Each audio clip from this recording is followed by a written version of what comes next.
welcome to Bruce High School. Alongside Easton Colvin, I'm Graham Dote. Offensive foul every time. Lindsay jumper at the free throw line is short. Tapped to midcourt. Lafayette comes out of the pile with it. Owens weaving through traffic, hooks it in with her right hand. Owens first in the scorebook for the Commodores tonight. Did a great job of coming up in a little scramble situation as Lafayette's able to come up with that one and get their first points of the night. Last drive to play. This is Covington, splits a double team and lays it in. What a move by Covington. What a beautiful pass by Fleming with the deep outlet pass. Start of the third quarter here in Bruce. The Commodores and Trojans tangled up at 28 in a pivotal matchup for both of these teams. Each team coming off a loss, looking to bounce back. Basketball on maxxsouth Sports.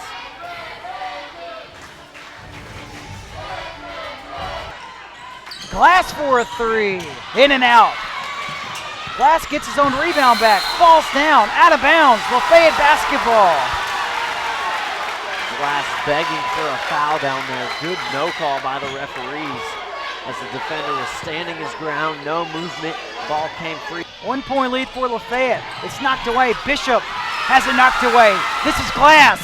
Glass. Count it! This place is electric. 1 point lead for Bruce. Glass does a great job of fighting through the contact. If I'm Coach Sherman, a big game and a big game for Glass at the free throw line so far tonight. He is 9 for 10, made 5 in a row. Definitely not the man you want to see at the strike if you're the Commodores right now. Good evening, ladies and gentlemen, and welcome to maxxsouth Sports. Tonight we've got the maxxsouth football game of the week, a big playoff game tonight between Baldwin and Calhoun City. Both teams experienced with each other. Both teams have had great seasons. Obviously here, still alive in playoffs. Calhoun City coming up here trying to get a victory on the road. What do we know about the Wildcats? Calhoun City Wildcats, Coach Perry Lyles' 7th year. They're 10-3. The question is the third time the charm? They've lost the state championship game the last 2 seasons, and they want to get back there badly. Some of the names you need to know: Brighton Sykes, over 1,300 yards, 21 touchdowns. The quarterback, JoJo Gray, almost has 1,000 yards. It's a rushing team. On the defensive side of the ball, sophomore linebacker Keyshawn Parker. This team came into this season with 62 victories over the last 5 years. They now have 10 this season, so that means they're averaging 12. To get to 12 this year means they're back in that state championship game. Definitely a place they want to be. Our own Katie Myers caught up with Coach Lyles before the game. But for the Baldwin Bearcats, these two teams didn't play last year. The last time they saw each other was for the North Half State Championship in 2013. So they'd like nothing better with Michael Gray's Bearcats than to get back to the Calhoun City Wildcats back at them. 3 names you need to know: Marquavius Patterson, over 1,300 yards himself, 21 touchdowns. Duke Upshaw is finally a senior, over 12.6 yards per carry for him. And then on the defensive line, Tice Baldry has 25.5 tackles for losses. It's a huge Baldwin defensive line. They have not given up over 14 points since September. That's going to be the matchup to watch, including Jimmy Ties at 340 pounds anchoring this Baldwin defensive line. Tries the charm, still trying to get that ring. Swinney, the quarterback, takes the snap, turns around, hands it to Patterson, running hard, straight ahead, thrown forward by the tackler. That'll add to the gain down to where it's Mark, a nice mark down to the 27-yard line.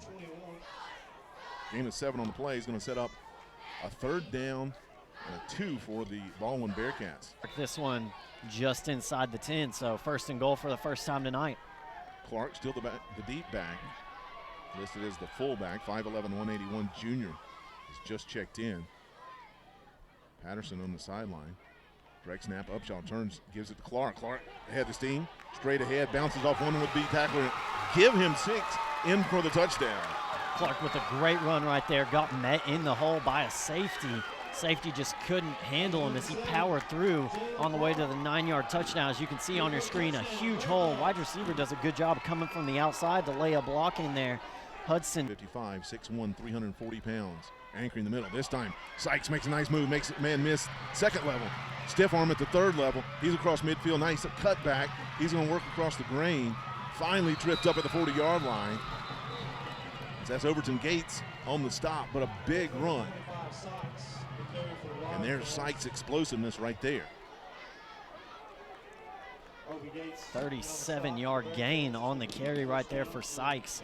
As we really saw a good job right here. Stiff arm, great job getting through the initial level of the defense. Really showed his speed coming across the grain right there. Number 5, Overton Gates, comes across and make a Man in motion. First man through. Hard tackle, and there's a fumble. It's a scoop. He could take it to the house. Nobody's going to catch him with a 50-yard scoop and score. Give him 6. Number 3, Armani Price right there. Ball falls into his breadbasket on that one. As you see right here, trying to make it through the gap. And somewhere in there, somebody gets a hand on the ball. Looks like the last man there is going to be number 61. That's Tice Bowdry in there. And Armani Price just has it bounce into his hands. Big scoop and score. And that's definitely going to be a big momentum swing in this game. 3 and 4 yard line with the left foot spot. Always talk about those spots. The foot is really a big thing that matters right there. Sykes does a great job of powering through. Lone man. This time they're going to try to run it the other way. JoJo Gray fakes it to the first man through. Spins right at the goal line. Touchdown. Give him 6. Dodges a great job right there of getting away from the tacklers. He had the man to the outside. That's what they're able to pick up a big fourth down conversion to get a first down here on this drive. So on 4th and 4, looked like a broken play. Design. Wildcats took it to the line of scrimmage quickly. Different formation. Sykes gets the snap, gives it to a fresh jersey going around the far side. He's got a shot. Down inside the 10, down inside the 5. Touchdown, Calhoun City. Jair Pierce getting the carry. First time that man has seen the field tonight. He's going to bust it out to the outside, pick up a huge touch. Direct snap to Upshaw. Turns around, tries to hand it off to somebody. Patterson wasn't coming. Now he just keep it himself. Tries to find a lane. There he is. Duke Upshaw across the 40. He's going to go out of bounds at the 45-yard line. Gain of 30 on a busted play. Upshaw right there showing why he is in the game. They're at that quarterback position.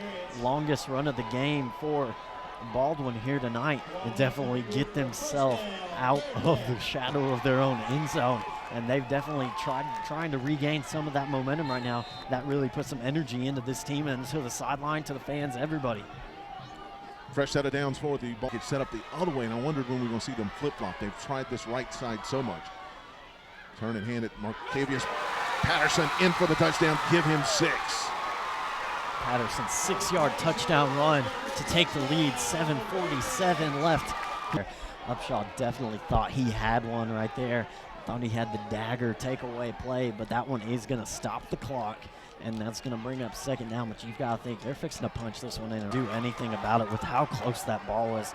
Patterson 2 steps into the end zone right there. No problem scoring his second touchdown of the night. He's got 19 carries so far. And Frank Dodds, Lance Tolbert with you from B&A Bank Park. And we've got the semifinals going on between the Tupelo Thunder and the North Delta Dealers. What a beautiful afternoon it is. As we bring the fall season to an end here, Lance, you coached in this league, just barely missed out, finished second in your division, had a really good season. And we had a blast. Had a good time. That's what we had a great time, and the facilities are just wonderful. This time of year, you know, it's something great to do and get out. Their ERA is 4.6. That puts them 5th. So they need to make some noise right here. A little blooper out in right field. They're going to try to score the runner from second.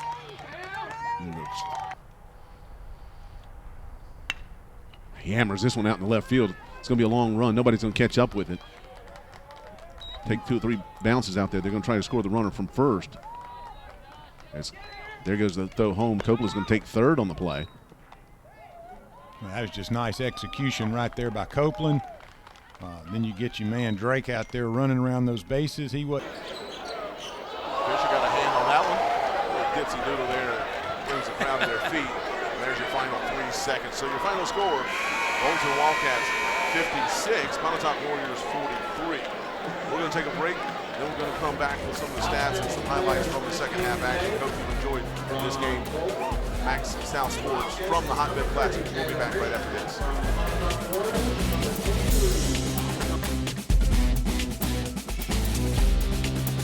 Phillips makes a nice move. Gets it over to Mills. He's knocked down off the horn.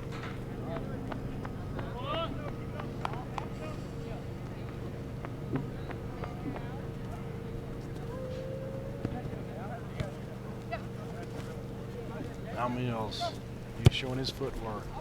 He knocks it in. Nice goal by Mills from long range. So Mills showboating a little bit. Knocks it in. Look at that shot right there as you watch the replay. Mills a long way out. Bends it over to the left side of the goal. And now with 5.5 left, Rockets lead by 1. He nailed it right there. A pleasant good evening, ladies and gentlemen, and welcome to Bonner Arnold Coliseum on the campus of Northeast Mississippi Community College. Frank Dodge Craig Horton with you. We've got a good one going on scheduled for tonight. Blackout at Northeast as they take on two rivals this week. Northwest tonight, ICC later in the week. We should see a couple of good teams here tonight, Craig, starting with the women's game. The Northwest Rangers, they're going to jack up some threes. They lead the nation, 11 made 3 points a game. Well, they're sort of a personification of their coach, Troy Howell, and many folks will remember, basketball fans, Troy Howell, the name an all-state performer at Ingomar as a guard back in the early 80s. So he has these Northwest Lady Rangers geared up and offensive-minded, like to push the ball and shoot. But then on the other side for Northeast, Franco, one of the top 40 scorers in the nation in Shelby Wilbanks for the Northeast Lady Tigers, coming in at 18.1 points a game. The freshman in her first 12 games is performing like she did as a high school prep star, leading the state of Mississippi in scoring. So we should have sort of a shootout tonight in our women's opener. She's chance here right before the buzzer. That's not who you wanted to take that shot. As Alexis Thomas does her best to get it up, but nothing doing as the Northeast Lady Tigers lead this one 49-30. Great half. You're looking at a team that averages 87 or so, and they're only at 30 at the break. So you got to applaud that if you're Brenda Mays. Well, and Shelby Wilbanks comes out on fire for Northeast. And then Bridget Patterson got hot. And then great job by Tamaya Stewart late in that halftime. Let's go to Hannah as she's got Coach Mays with her on the sideline. Great first half, Coach. What impressed you most about the first half? I believe the intensity that the girls came out with, and they've really been pushing it when they're supposed to push it. They're going hard on defense as well as the offense, and they're making their easy shots. So I'm really proud of their effort on that part. All right, well, good luck with the rest of the game. Guys, back to you. Once again, Frank Dodge Craig Horton with you at the halftime. We're going to take a break here with Northeast leading this one over Northwest, 49-30. We'll be back after this with some stats and some highlights for you from Bonner Arnold Coliseum. We'll be back. Game in 21. That gives you that's two things that tells you. One, they're very well coached. They know how to draw fouls on the offensive end. Lydell makes them both. Puts the pressure. And Coach Edwards wants another to take the ball out. See if they try to work a screen to get Wilbanks something here off the top. Down the corner to Clark. Clark puts it on the floor, left-handed dribble. She elevates, kisses off the glass, and ties this one up. At the buzzer, the heave. Wow. Is errant. So we've got a tied ball game, excited bunch, but a tired bunch of Joey with it out high, working on Agnew, comes around the screen, gets down right side of the baseline, now swing it back around. Janisha Johnson steps into one, and there it is. Now you got to get into a situation where you want a quick shot and a foul. Northeast letting this slip. Oh, so close, letting it slip away here. Maya Stewart goes up a wild shot. Rebounds chased down by Wilbanks. Patterson comes out, just doesn't have the energy to fight that one off. On the run out on the other end, Brianna Williams is going to put the exclamation point on this victory for Northwest Lady Rangers, who trailed by 19 at halftime. Tell you what, some kind of effort to come back and give Northeast a lot of credit too. They took a very good basketball game and whipped them for the first half. Couldn't finish though. So Northwest charges all the way back from a 19-point halftime deficit to take this one to 85-77. We're going